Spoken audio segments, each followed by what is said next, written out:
Hello everyone and welcome. Those of you on YouTube, those of you on Zoom, I'm Karina Robinson and I'm co-director of the Inclusion Initiative at the London School of Economics with my colleague, Associate Professor Grace Lorden. This new research centre at the LSE launched only a month ago and it brings together behavioural science and data to create more inclusive cultures. Over the next year, you can expect a steady stream of rigorous and relevant research from the Inclusion Initiative. We're currently working on a number of fantastic projects.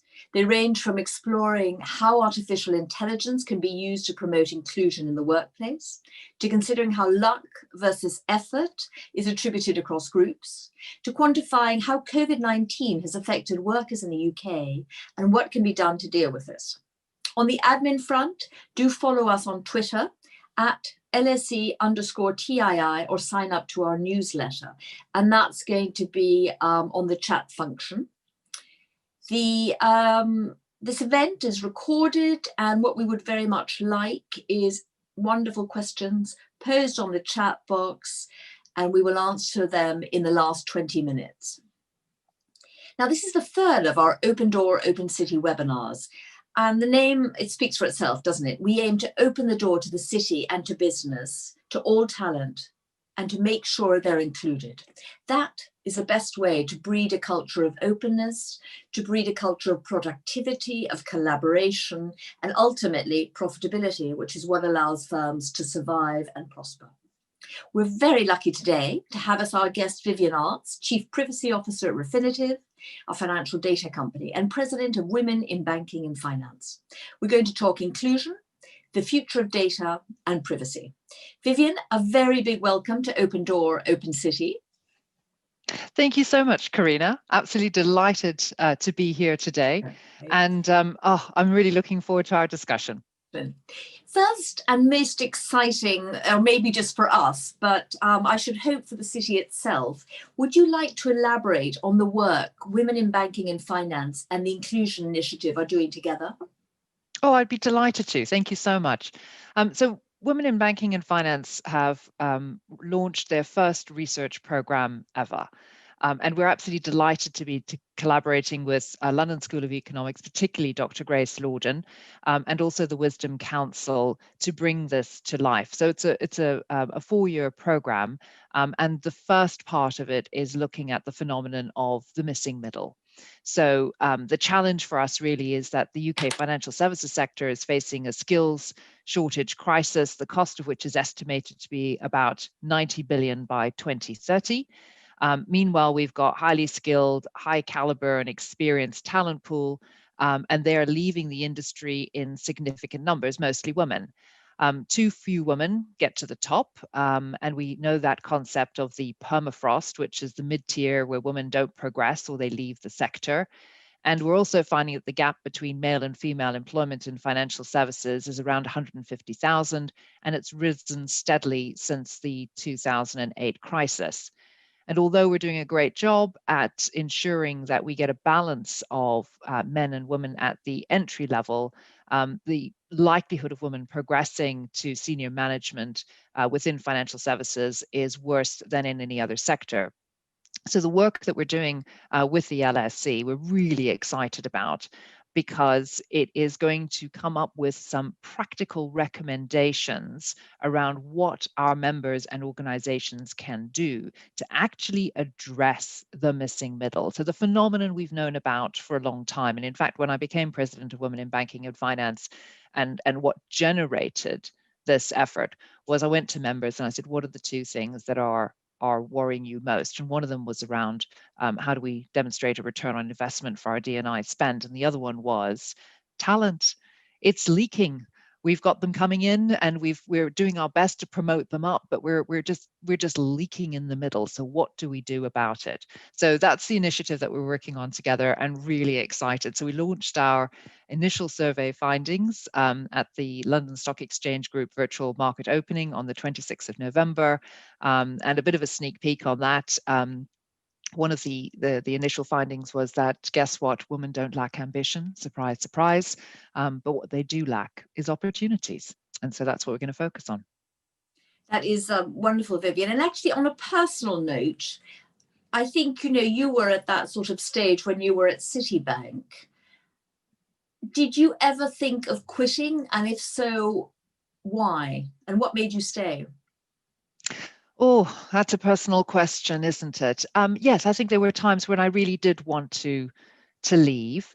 Um, and I stayed because I was ambitious. I stayed because I looked at the opportunities elsewhere, and actually I felt that City offered the better opportunities to grow. And I stayed because I'm resilient. And I think so many women are very resilient.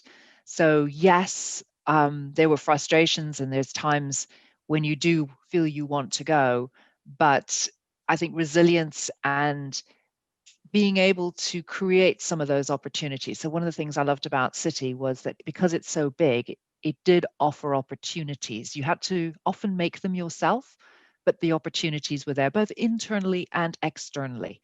And I think that's a quite an important distinction as well. The internal opportunities may not always be as readily available, but if an organization is willing to offer you external opportunities, then that can often make all the difference. Yes. At the Inclusion Initiative, we have a very clear definition of inclusion, which I'll read to you just to see if it's something you agree with. So we say that within the firm, diverse voices should be heard in collaborative discussions, and leaders must work to bring the missing voices into the firm to aid its purpose and profitability. Do you agree? Yes. And it's about identifying what voices you are missing and how do you actually bring them into that discussion. I think that's absolutely important because too often I think the loudest voices are always heard. And if the room is full of noise, then you don't stop to question, where is the silence? Where are you not hearing from? Because the loud people will always fill up all the space. And so I think often it's very difficult for firms to recognize what they're missing because they're missing it. And it's interesting. I think we were talking as well a little bit just about where D&I should sit and why it's so important. And I think one of the challenges that many firms face is that they haven't recognized what they're actually missing.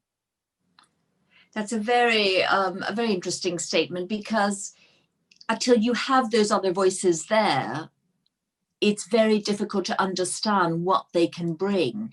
And is this one of the reasons? Because, you and I have been in financial services for a long time and preoccupied with D&I. And now, you have all these McKinsey studies, Harvard Business School studies, proving that the profitability, the sustained profitability of firms is better when you have an inclusive, diverse organization. And yet we still have to be out there shouting about it from the rooftops. Why is this? It's extraordinary, isn't it? You would think that the business case would do it. And I've thought about this a lot. So initially, I've sort of felt it was fairness. It's so obvious. Women are 50% of the population. It must be a fairness issue, and that's going to strike the chord. And it resonates intellectually, but it doesn't really make any difference. It's quite a difficult one for most people to adopt. And then it's the business case, which is it's so obvious.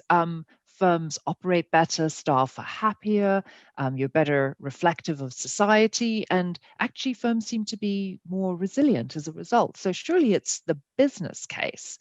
And it's like, yeah, it is the business case. But again, we're struggling to see that firms actually take that forward.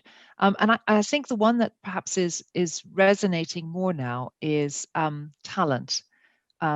And the opportunity piece, which is actually, what you're missing out on is the talent. And actually, you're not very attractive as an employer. And I think about when I was looking to change roles, one of the things that was really important to me, I talked about it for years, and I thought, I've got to put this into practice. And actually, how important is it when choosing a new firm to work for that they have a strong track record on D&I and that they are willing to be open and to actually respect everybody as an individual, so you can bring your full self to work. And I realized actually it's really, really important. And a number of roles that I was looking at, I then dismissed because I said, honestly, it's not going to be the culture and the environment where I want to work. And I think finally firms recognize in the battle for talent, you've got to have something to offer. So at Women in Banking and Finance, one of the things we do on our job board is we ask our members who post to set out what are their D&I policies, what are their targets, how successful are they. We ask them to showcase their D&I credentials because actually that's what our members want to see is this the right fit? Money doesn't cut it all the time, and particularly with the new generations coming through, that's not the main driver. They're much more focused on firms that are providing opportunity and that are purpose-driven and where the culture is going to work. So I think it's the talent piece that perhaps is going to finally get us there. Now, to enhance inclusion in the firm, we all have different views, but I think I'd say you need targets, you need accountability, you need mentoring, sponsoring. I also very much believe that you need to tie managers' pay. They have got to be, their compensation has got to reflect what happens in the D&I piece so that they actually realize it is just as important to the firm as their client work. Do you agree with this? I think it's a very powerful driver for our sector. I don't think it necessarily translates across other sectors. But what I do feel is really important is that the ambition of the firm to be diverse and to be inclusive can't be one that sits with HR. It can't be one that sits with the board. It has to be one that sits throughout the organization. And then we need to think about, well, how do we make people own it? And I think the way you make them own it is by linking it to compensation, is by linking it to targets, so that it's actually everyone's responsibility. Otherwise, it's always somebody else's responsibility. And I just don't think that there is the impetus. Sometimes when people, I love that phrase, don't look a gift horse in the mouth. And the number of times where something good on D&I has come forward, but it hasn't come through for the reason that you hope. It's come through for some other reason. And I always remember, don't look the gift horse in the mouth, you've got it, so move forward. And I think that there is still very much the case that intellectually, firms, managers throughout the organization understand it, but they don't actually believe it. And so that framework, which gives them direction on how to do this effectively, is the way to go. Because going back to the point we made right at the very beginning, until they see it, they won't know what they're missing. And for many of them, it's like, I don't see anything missing here. Actually, it's all, you know what, it's all working just fine. So I don't see why you want me to change it. And so sometimes we have to facilitate that change. And then there's a new belief. Yeah. And I remember actually when I went to I joined a senior leadership team once, and one of the comments from the male colleagues was, now that we've got like 2 or 3 women, it's really changed the dynamic here. And this is so much better. Like, we didn't think there was anything wrong with us before, but now that we have diversity, actually, we really prefer it, which I thought was just a hugely, hugely powerful comment. Absolutely. Let's move on to privacy and data. You form part of the International Regulatory Strategy Group, IRSG. It sounds far from exciting, let's be clear, but the regulation of data is actually among the most exciting or perhaps the most worrying issues in the world today. Could you explain what the IRSG does and what its recent report talking about localization noted that was of concern? Oh, thank you so much for that one. I love to explain what we do in the data work stream. So I have the pleasure and the privilege to lead the data work stream at the IRSG International Regulatory Strategy Group, which is part of the City of London. And we have been looking at data, mostly from the personal data perspective, for a long time. And there's been a huge amount of legislation. We all know about GDPR, et cetera.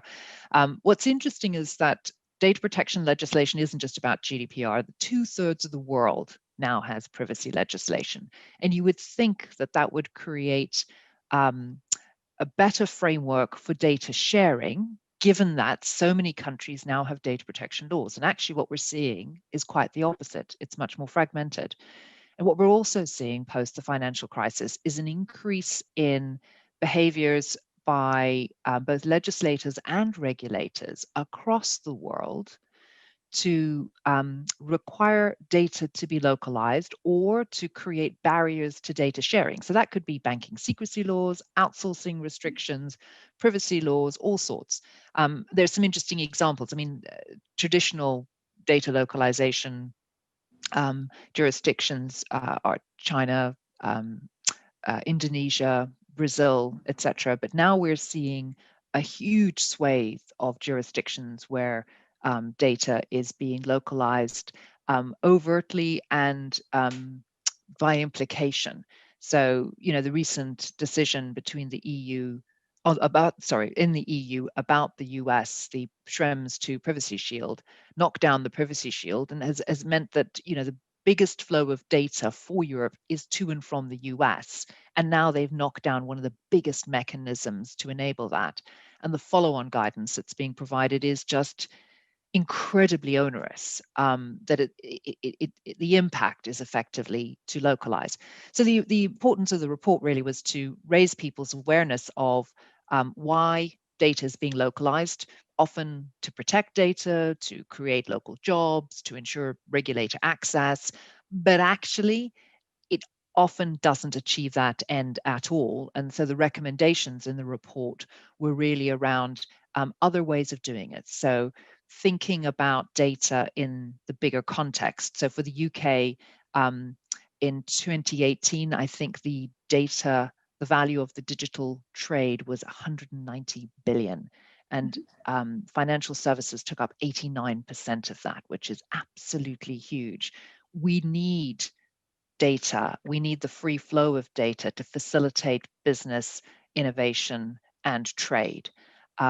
Absolutely critical. So how do we go about it? And our recommendations are really around how do we achieve a better flow of data? And that's through mutual recognition, not seeking equivalence, but seeking an outcome-based approach for the protection of data and access to data by regulators and such like, as opposed to locking it down. Instead, let's just raise our standards and find out where our commonality is and create those good standards, as opposed to putting it all under lock and key, which is not really helping anyone. Why isn't it helping anyone? When it goes under lock and key, the difficulty is that we're unable to access it. So what we're finding is that we need data to feed AI. We need data to grow. It is literally the driver of business. COVID-19, I think, has also led us to exponentially embrace the digital world. It is very much data-driven. They say that data is the new oil. I don't think the analogy works exactly, but I think the message is absolutely The new clear. wind, maybe, or the new sun. Perhaps It that's better. is. It is. And the responsible use of data is critical, but the free access to data is equally important.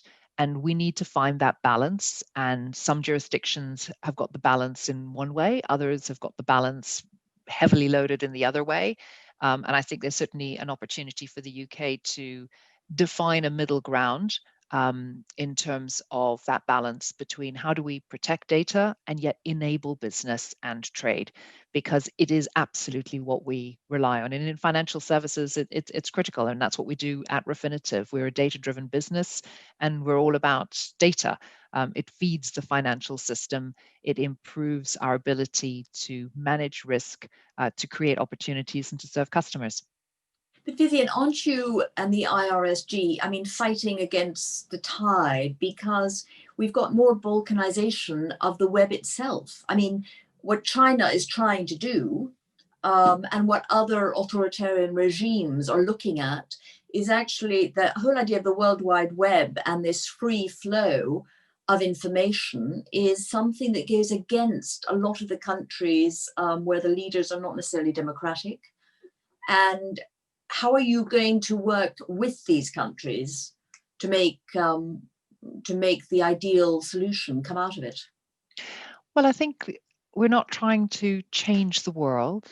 What we're trying to do is raise awareness of the challenges and the opportunities, and to encourage the UK and others to recognize where the opportunities lie and to address them so that we can actually create an environment where we can all thrive. So the UK, for example, entered into the CEPS agreement or SEPA agreement with Japan, and they had an explicit provision in there which said, look, we're not going to localize data. We are absolutely going to hold ourselves to high standards of data protection, personal as well as non-personal data. But we understand the importance to both of our economies and our peoples to ensure that data can flow freely. And we need to continue that approach, not just bilaterally, but multilaterally. We've got some great standards in terms of OECD and Convention 108, where we understand that, or where we have articulated how data should be treated, so that we can facilitate that free flow. Not everyone's going to join in, but I think that there are a significant number of countries and economies that understand the multilateral approach, why that is important, and are looking to find that way forward. I mean, China, at the end of the day, let's face it, they're pretty transparent. There's very much a localization approach, but they're pretty clear about how they use data and how they access it. And really, you get to choose. India, interestingly, with their proposal for restrictions on the flow of both personal and non-personal data, is very concerning. We'll see where that comes out. The US, I mean, they're starting to move toward increased data protections in the positive sense, which is actually everyone is asking us to treat their data better, and we need to start doing that. So, I think it's an impact and an influence that is coming to the fore. And when we see that over 130 countries now understand the importance of protecting data so that we can share it in a responsible way in order to grow our economies, I think that's the positive outcome. Do you think GDPR really led the way in looking at data differently?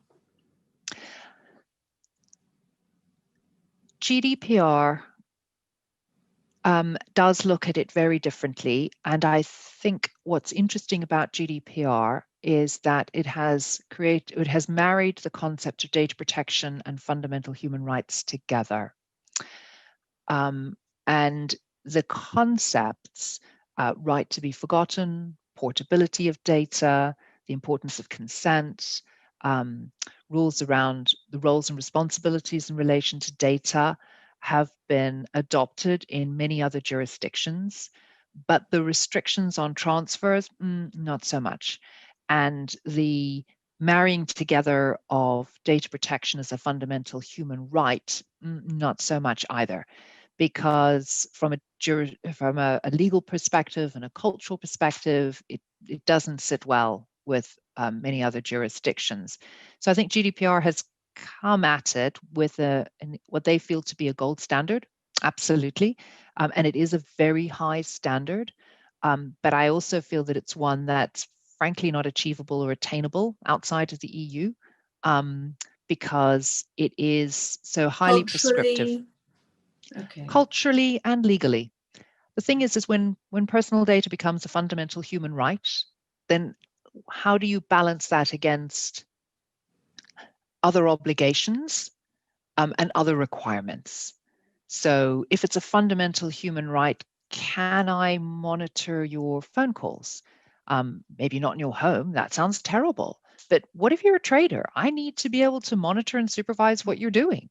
So where's the balance? But if it's a fundamental human right, then where do I find the legitimate interest there and the middle ground? And in some member states, it's very difficult to achieve regulatory obligations around monitoring and compliance and risk assessments and insights and customer view that other regulators are seeking. You know, it's that interesting dynamic between regulators want more data and privacy regulators want you to do less with data and hold less of it. And so there's a bit of a natural tension there. But when privacy is a fundamental human right, you can sort of see where the balance is going to fall, and it'll fall much more closely toward the human right element than it's going to fall toward the business side or societal use or using data for good. Okay. There's been a backlash against big tech, and it's been going on for a while, but we haven't really seen much action other than the EU. But now we've got the US. There's a case in the US now.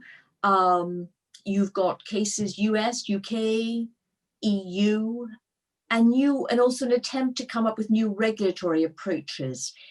I mean, can they succeed? Are we actually going to see something like Facebook using data more responsibly, and maybe the breakup of firms like Facebook? Or is this something that is just going to be in the courts and discussed a lot for the next few years, but nothing's going to change with big tech's power over data? I think big tech is recognizing that they have to change, that they perhaps don't have the level of support for some of their practices that they had. It's not to say that they're irresponsible. You know, big tech try their hardest to be very responsible, and they have some excellent practices. But in the recent Senate hearings on the Hill a couple of months ago, they were very critical of some of the things that goes on in not just big tech, but social media, as the case may be. And I think, you know, as the big tech companies, they're having to respond to the evolving landscape, which I've referred to: data localization, enhanced awareness of privacy, demands from customers. Actually, I need you to tell me, I need more transparency. What are you doing with my data? I want to know. Where is it going to? Who are you sharing it with? Why are you sending me these messages? Those sorts of things. And I think they've shifted. So when the California legislation came out, which was very strict in terms of privacy, you know, as a big tech didn't fight it. They helped to shape some of the pieces which were perhaps a little bit incoherent, but they didn't fight it. And I think that there's a recognition that the tide has turned, and that we all need to be protecting data, and we cannot be cavalier with other people's data or even with our own. And you know, there's a lack of tolerance for data breaches and data misuse. There's just a huge fine yesterday. I think the French CNIL fined 100 million to one of the firms and 40 million to another. The UK ICO has been very vociferous in terms of Marriott and BA. So I think it was 90 million and 180 million were the intended fines. They've reduced those now, but I mean that's punching hard. That's really saying, that's sending a message about what will be tolerated and what won't be tolerated. And actually, a lot of firms need to be thinking quite carefully about tidying up their data practices and making sure that they are responsible and transparent and listening to what their customers want. Which I think, you know, is good business sense. We should all be listening to what our customers want. Absolutely. Now we're seeing a lot of M&A activity in financial data. You mentioned, you know, this, as you said, it's an analogy that doesn't hold. It's a new oil, but I mean, basically, it's got huge value. So we've had S&P Global taking over IHS Markit. The other LSE, the London Stock Exchange, is taking over Refinitiv. What is the reasoning behind it? Well, it's interesting, isn't it? And what's fascinating is the value attribution to data. So, you know, the S&P IHS transaction, you know, 44 billion, crikey. LSEG and Refinitiv comes in at a modest 27 billion by comparison. But when it was announced, it was like, wow, that's impressive. I think what it does is it demonstrates the importance and value of data to the financial services sector, that innovation needs data, AI needs data. With more data, we can better manage and we can better manage risk. And scalability of data is hugely important, and that's what's giving it that fantastic price label, is the amount of data, the potential for data in terms of analytics and insights, and also, just the volume of data is just so critically important. So yeah, it's very exciting, isn't it? Absolutely. I only wish I'd had shares in market, but anyway. Now, how do ethics fit in with data? Because you've likely obviously touched on it, but it's a very, very important aspect of it. And an increasingly important aspect. It's incredible to see how many different organizations and institutions and bodies are now coming up with guidance around particularly the ethical use of data in the context of artificial intelligence. And the ethical element, I think, is quite simple, really, to break down in my mind. Just because you can doesn't mean you should. And we've got to ask that question to ourselves. So even with strict data protection rules, it might technically be legal or permissible, but really, should you be doing it? And I think we've had a couple of big scandals that have made people think twice. So Cambridge Analytica, for example, around uses or misuses, even if it's technically legal, should you be doing that? Should you be manipulating what people think, how people vote, perhaps even predicting their behaviors? Should we be doing that? We've got to ask that philosophical and ethical question. The other thing, of course, that we're realizing is that with artificial intelligence, it's about the data and it's about the algorithm. And artificial intelligence is fantastic. It's not really artificial intelligence, it's really machine learning. And it can do wonderful things in terms of accuracy and speed and volume and such like. But we have to be very careful what data we feed it and make sure our algorithms are sophisticated enough to anticipate changes and also to reflect what the outcome is that we actually want to achieve. So, for example, if your algorithm says that people earning less than X can never get a mortgage, then you've just said that a whole swathe of society can never own a home. Do you really want to do that? No. So you're going to have to change your algorithm and actually make it a lot more nuanced.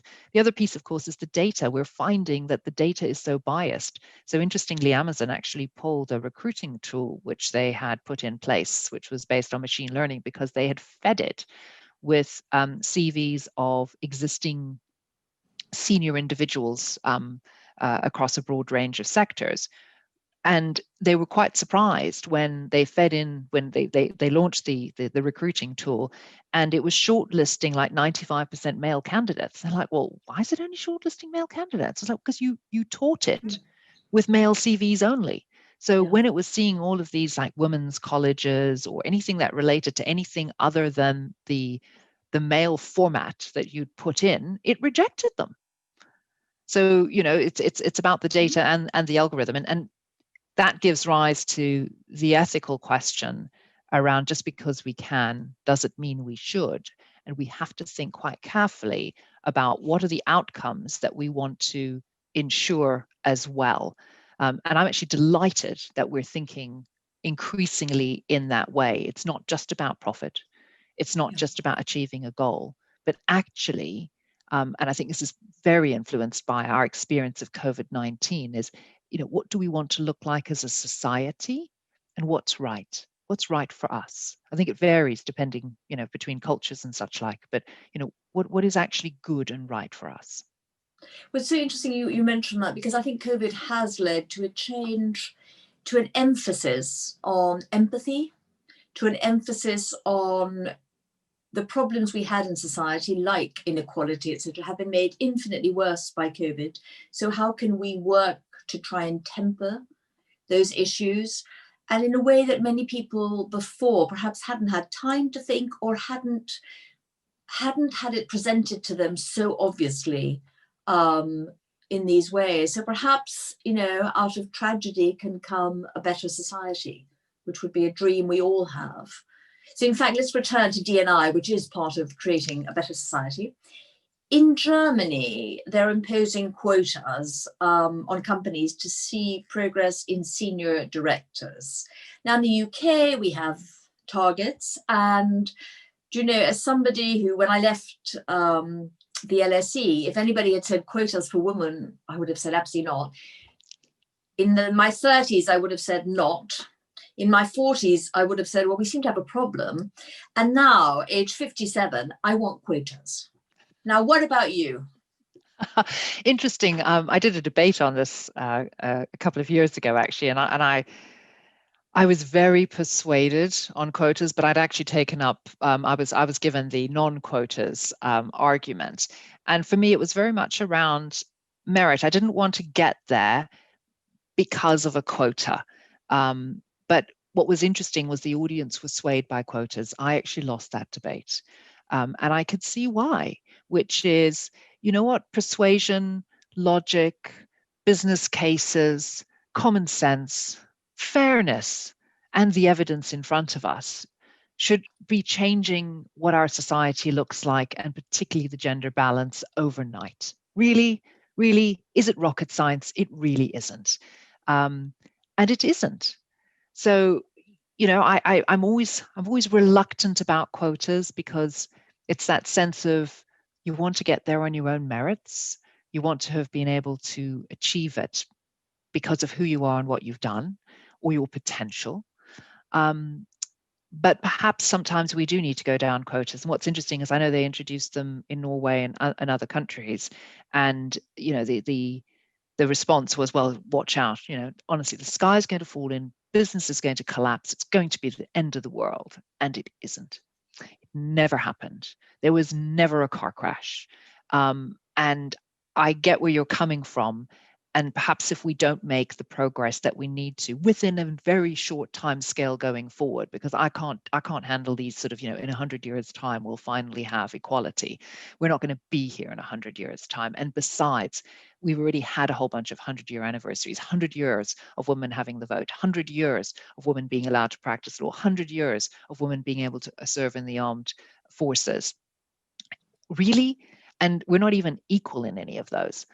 We're not equally represented in Parliament. We're not equally represented in the highest levels of the law, and we're not equally represented in our armed forces either. Vivienne, it seems to me that, yeah, there's a bit of a quota, a leaning towards it. And I have to, but you know, and so yeah. I'm with you, which is frustration. It's frustration. In fact, if it's the only way, it's the only way.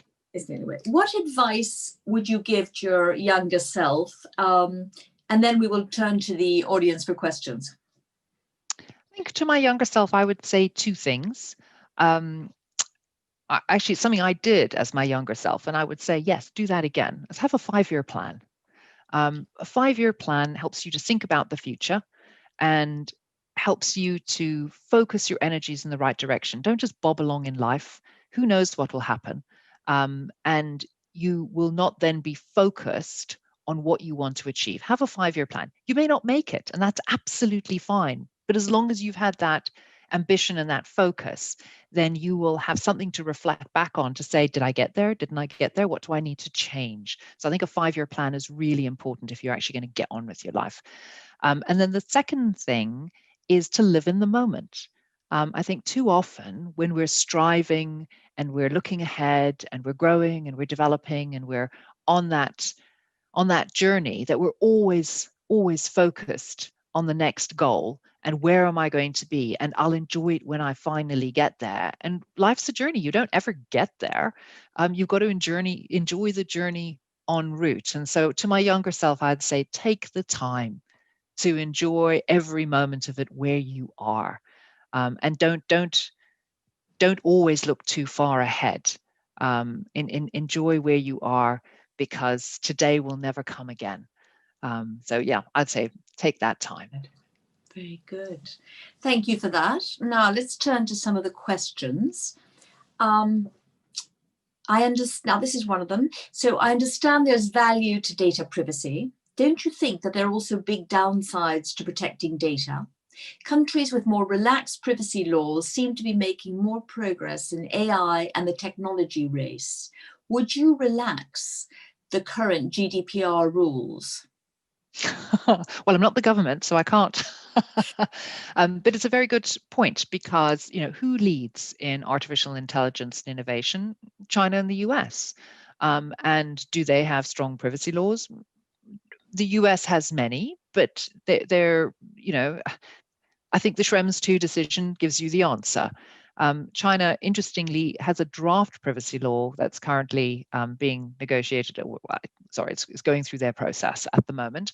But no, not really in terms of the privacy side of things. I think that there is a middle road. The data piece, having access to the data and the ability to innovate without too many constraints is really important. But the other part of it is really about responsible use of data and trust. And, I think the EU has reflected on how data can be misused in the not too distant past. And that has very much informed their approach to data, particularly sensitive personal data, and rightly so. But they've now very much hitched their horse to fundamental human rights in terms of data. And that does put in place a lot of constraints around how one can use data. So as the UK repatriates a lot of rights post-Brexit, I think there's an opportunity to revisit some of the stuff that we have inherited and see whether or not that really is the way forward. I don't think we're ever going to bin data protection. I think data protection is really important, absolutely fundamentally important, but perhaps ensuring a better balance between what society needs and what business needs, and as well as protecting data, is indeed the way forward. And the UK is very keen to encourage innovation, particularly in relation to AI, and we're doing really well at it. We're third in the world. So we've got to keep that place and maybe move up. And perhaps we are that responsible innovator and hothouse for business that we need in the future.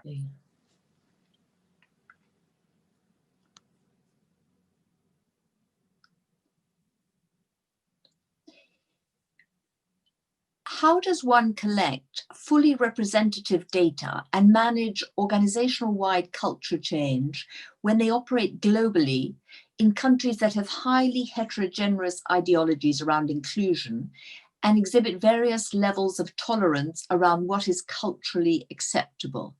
I mean, that's a very good question for all the global firms that are in the City of London. It's a bit of a holy grail, isn't it? I think that's what we're all trying to achieve, is how do you reflect the corporate culture across the geographical diversity of an organization where you have legal and cultural differences. And I think one of the challenges that many firms are facing is how do you collect D&I information? So interestingly, I mean, D&I information varies country to country. In the US, for example, you've got military status. Well, we don't have a veteran status in the UK as a prescribed D&I category. And what is considered a minority ethnic grouping in the UK would not equate to one that would be in a different jurisdiction, say in Indonesia or in India or somewhere else. So that is the challenge. But I think for organizations, we need to work with the cultural differences in each of our jurisdictions, but you've got to have a firm view. I remember when I was at Citi, one of the challenges for our D&I head at the time, and I was very interested in how she answered this, was around LGBTQ. And the firm was very supportive of all colleagues in that way. And the question that she had is, but it's illegal in some countries, and for many of us, we also feel that it's immoral.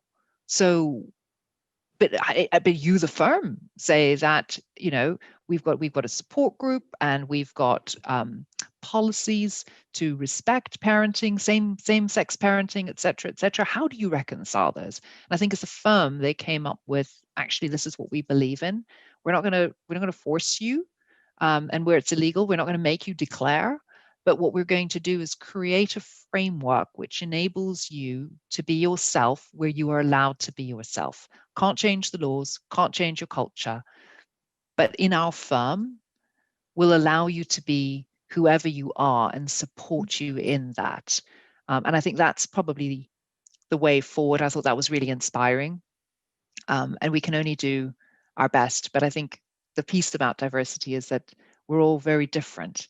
And we can't make everyone the same. So actually we have to recognize that diversity as well. Yeah, absolutely.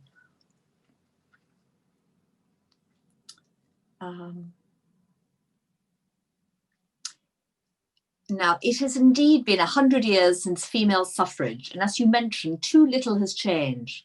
What do we need beyond quotas to make seismic shifts? Beyond quotas, gosh, I think we've got a number of initiatives that are proving to be very supportive, like the Women in Finance Charter. But the other piece of it, I think, is very much around role models. And it isn't just senior role models, it's role models everywhere. Because one of the challenges I think that so many people find is when you're on your journey is, how do you find, where do you get your inspiration when you can't see anyone like you who's managed to get there before? Now, sometimes you're going to be breaking new ground because there is nobody there like you, who looks like you, or who sounds like you, or who has your characteristics. But it really does help when you can see somebody who's actually made it. So one of my role models is Jane Fraser, who is now going to be the CEO of Citi. And I remember when she was in EMEA and head of the private bank, and just the approach she took. You know, she was the first woman I had actually seen in a US investment bank who wore dresses. That was when we all wore skirts and jackets, and occasionally trousers. But she rocked up in a dress, not once, not twice, but most of the time. And I was like, crikey, you know, she can be senior and effective and also reflect her own personal dress style and not conform to this perceived standard. And she's also a role model, because it was like, crikey, look at her. She's turned around the private bank. She's incredibly successful, and everything she touched, she did a great job at. And now she's going to be CEO. So I have to say, I certainly wasn't surprised, and I don't think any of her colleagues were surprised that she's going to be CEO. But those role models are really, really important. But I also remember listening to Condoleezza Rice, and she said, you know, where else were you going to find a poor little brown girl in America who managed to get, you know, to the levels that she did in government? And she said, you couldn't. She said, thank goodness for those incredible white male sponsors that I had, because they made the difference. And I think that's the other piece of it, is the role models and the sponsors. And in those senior seats, in those places where you want to be, many of them are still very populated with one type of male. And what's lovely is that so many of them are tremendous male allies and sponsors. And it's really about their sponsorship that's going to make the difference. They're in the seat, they have the ability to navigate and to make the change happen. So really, ball's in their court, and I think that's where we need to go. Do you really think that there are generational differences in what people want in work?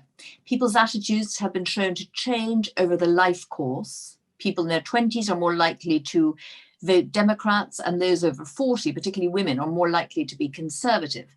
Maybe younger generations will age and be like all the other workers in finance. God, I hope not. But anyway, Vivienne, take that question. Well, I don't know. I think I've become far more rebellious with age. And I think, you know, far more focused in terms of what does need to change. I think experience teaches you a lot. I think experience teaches you tolerance. And I mean tolerance in the very positive sense, not tolerance in terms of not going to do anything about it. The generational diversity is fascinating because we have so many generations in the workforce. And I think when it was just 2 generations, there wasn't the same challenge and dynamic that there is today when you've got up to 4 generations in the workforce. 2 generations, you can either say, oh, well, you look like my parents or you look like my kids, and you've got experience of both. But when you've got 4 generations, like, you don't look like anybody or behave like anybody I know of directly, this is going to be exciting. And it's a tremendous learning experience. I'm much more optimistic about people. I think you change over time, but I think it's for the best. And I think that we've got a real opportunity with those 4 generations to change in the right way and to inform each other much, much more effectively. So I love reverse mentoring. I just think that is a brilliant idea. We always think it's a top-down approach. Actually, bottom-up is extraordinary, and it can change the minds of senior people in a way that listening to their peers never will. So I'm much more optimistic about that.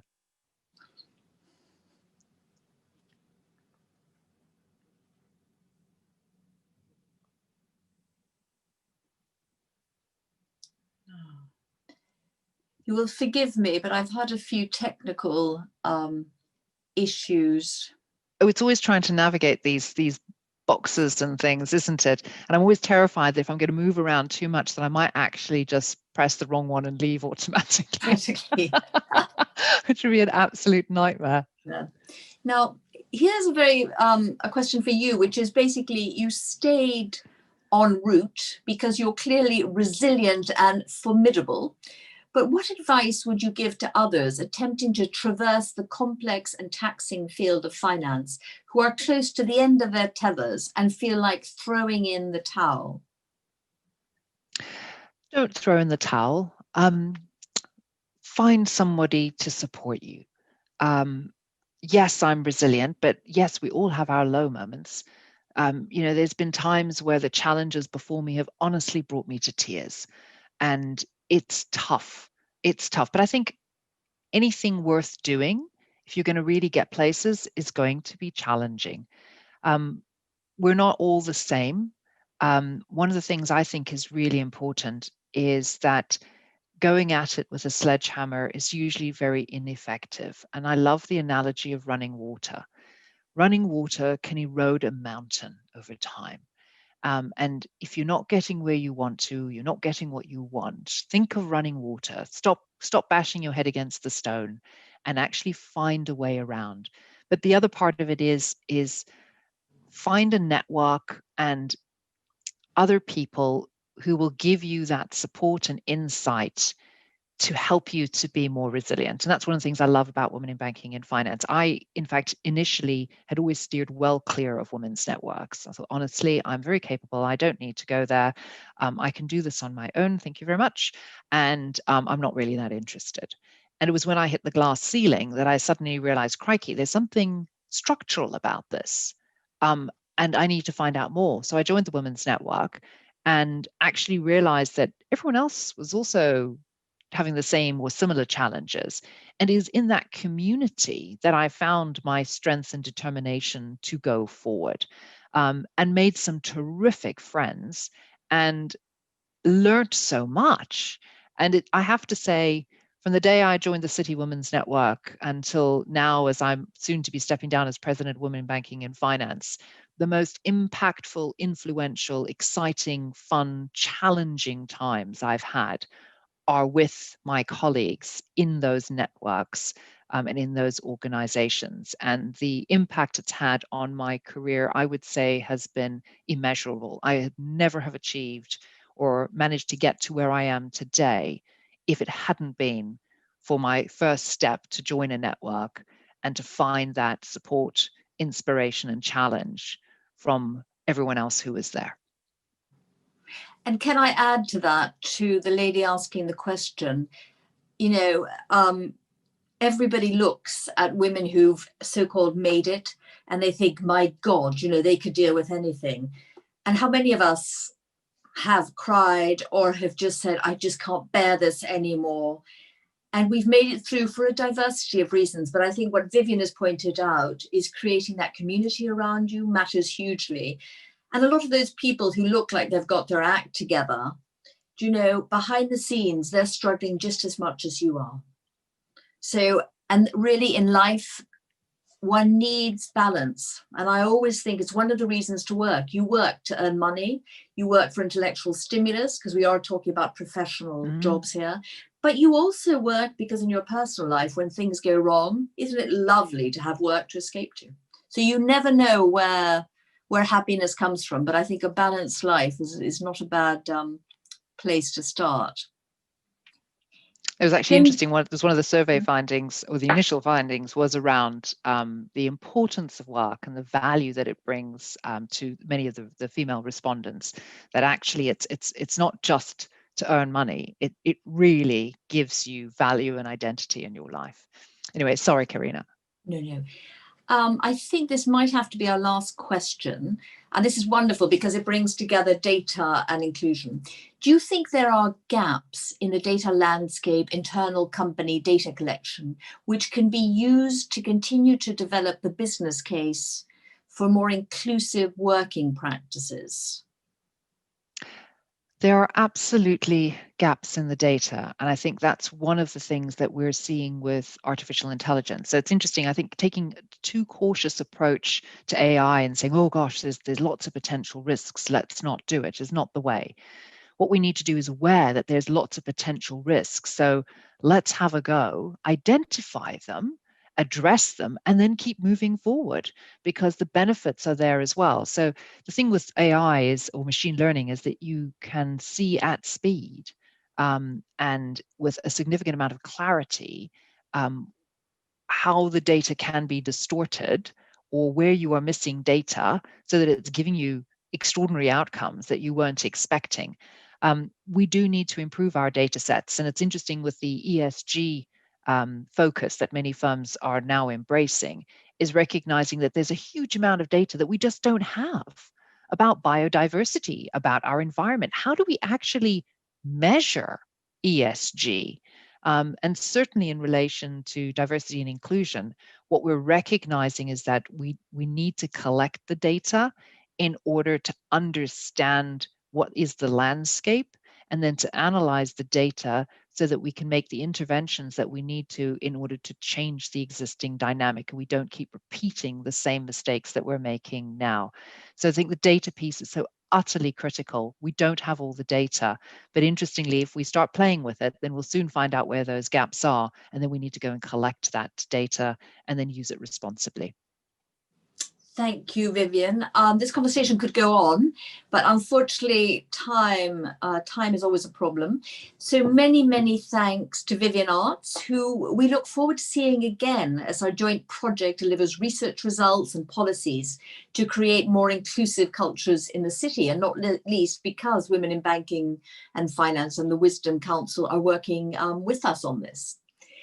Now do tune in for our next Open Door, Open City webinars with Alderman Tim Hales, likely to be the city's first openly gay Lord Mayor, with Baroness Ruby McGregor-Smith, whose report on social mobility and progression at work is bound to cause a bit of a stir, and with Poppy Jarman, CEO of the City Mental Health Alliance.